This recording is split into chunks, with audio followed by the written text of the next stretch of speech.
everybody. I'm Hillary Atkin from the Atkin Report, and I'm so excited to welcome Ross Clayton from The Voice to this edition of Hillary's Happy Hour. Ross, how are you doing? Hey, I'm doing great, Hillary. Thanks for having me on. Well, thank you for being here, Ross. And I want to start off. Congratulations on your four-chair turn during your blind audition performing Keith Urban's Blue Ain't Your Color, which unsurprisingly got Blake to turn first. But what were you thinking as you were performing and saw the coaches' reactions? I tried pretty hard not to look as long as I could. I tried to just focus elsewhere because I knew in my head, if I focused on the chairs too much, I'd screw it up one way or the other. So I honestly, I tried to kind of look away and just do my thing, sing my song, the way I've been rehearsing it, and the way I had it all mapped out in my head. But then I looked over and I saw Blake, and then I kind of lost it. Then you kind of like brown out, like it's there's a release of tension, right? Because you're like, all right, I made it, right? I made that, I'm here now. But there's still plenty of room to screw up. So honestly, I didn't. I saw Blake, and there was that release of tension, and then I kept I was like, all right, stick to the plan, go sing to the crowd, go zhuzh it up a little bit, and then I didn't even notice that all the other three had turned until I was done. Yeah, because it's so loud up there on stage, and the crowd is kind of going crazy, and with the wedges and stuff, you can't hear any of the sound effects or anything like that. So yeah, it's honestly it's all really kind of a blur. I'm sure you hear that a lot, but yeah, Blake was the first one I saw, and I just remember feeling the blood kind of rush out of your head and like, oh, all right, I made it. Let's go. Yeah, that was kind of it. Well, at the end, you had that incredibly high note that you held for so long. And then when you were finished, Niall started to pull out all the stops, including turning around all the other coaches' chairs, which I don't think has ever been done before. So he Yeah. could, as he put it, talk to you privately on Oh yeah. national television. But at the end of the pitch, he literally got down on his knees.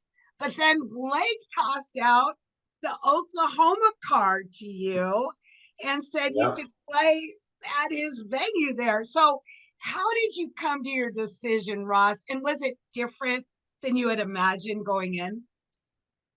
Yeah, it was different than I had imagined walking up on stage even, you kind of have a plan in mind when you're going up there. And I just remember, I remember seeing it all kind of unfold, like Niles, all the theatrics of him turning Blake and Chance and Kelly around, and in my head being like, what on earth is going on? Because I didn't know if it was a block or if it was I didn't know what shenanigans were going on. And so, just reacting in real time, I couldn't help but stand up there and smile and laugh because I didn't really get it. And then, he came up and talked to me a lot longer than obviously what they show, on the episode. He probably pitched to me for 10 or 12 minutes. Like it was a long time. They can only do so much on the show or show so much. But he really sold it to me. Like, and I had done some research on Niall after we found out who the coaches were. I've said it before. I wouldn't have been able to name a One Direction song prior to The Voice if you paid me, Hillary. I had no idea. I wasn't a 1D fan. I was more of an NSYNC, Backstreet Boys guy. So I really didn't know much about Niall. But then digging into his discography and who he is as an artist, I really started to warm up to him. Still didn't really know if he was exactly my style, like the route that I wanted to go. Blake's kind of had that top spot for me walking up on stage. But then after all of that, after everything that he pitched, from his social media following to some of the artists that he had in mind, me performing, um, you know, all of it, right? And the whole package that Niall presented, I couldn't turn it down. And it all kind of happened up there on stage. He just sort of climbed that list of coaches that I would choose, and eventually surpassed Blake. And I couldn't turn him down. Yeah, it was, there was a lot going through my mind, but it felt right at the time, when it was all happening. And so I really do feel like I made the right decision. I don't regret it at all. Blake, I love you. You're the GOAT, but in the moment you got to make a game time decision. So Well, you also had the honor of being his very first team member as well. And yeah. that's something to, remark upon.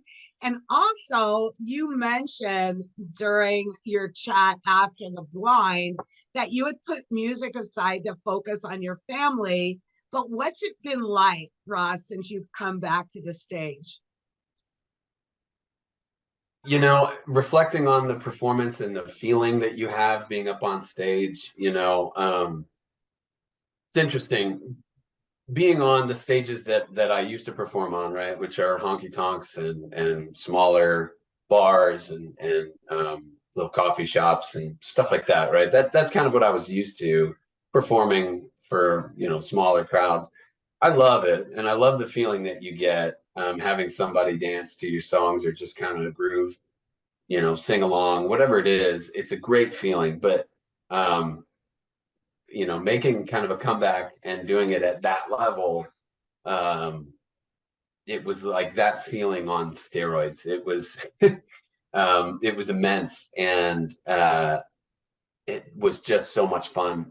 I can't wait to do it again. Like it's you just get this little bug that the performing bug, that you just love getting up there and feeling the energy from the band and the crowd and knowing the stakes, right?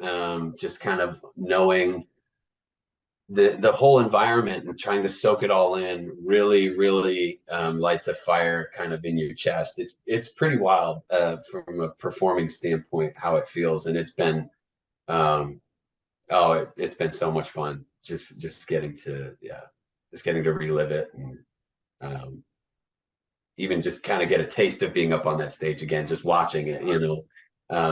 Yeah, it's been a thrill.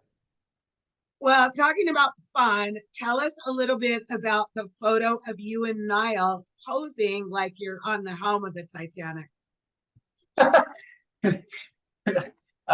Yeah, that's just like I don't know. It was a joke. A meme. I don't know what I think. I don't know what inspired me to make that, but I think it was the picture of myself like smiling on stage with my hand on my chest and my hair. When you get up on stage, you got hair and makeup, and my hair's never looked like that. I mostly just neglect it. So, I wanted to capitalize on how good my hair looked on stage, and I just thought it would be funny. I think I heard. I think I was listening to Celine Dion or something like that, and the song came on, like the Titanic song, and so I just in my head I was like, this is going to be super funny, and so I just quick like photoshopped it together on my phone. And I love memes. I'm a millennial. I'm a meme guy, so um, so yeah, I just thought it would be a funny little joke, and he liked it. So that's a big win for me. But yeah, it was just funny being the first team member, and yeah, on our what's it on our first voyage, on our, what do they call it, our cardinal voyage. I don't forget what it is, but yeah, Your inaugural journey, Ross. inaugural. That's the one. Yeah, exactly. First teammate on. I was on the bow of the Titanic. That was me. So Absolutely. Well, I can't wait to see your next performance and what else is going to happen with you. thank you. But I want to thank you for being on Hillary's Happy Hour with me. And I want to wrap up by raising a toast to you, Ross, and your continued success on The Voice.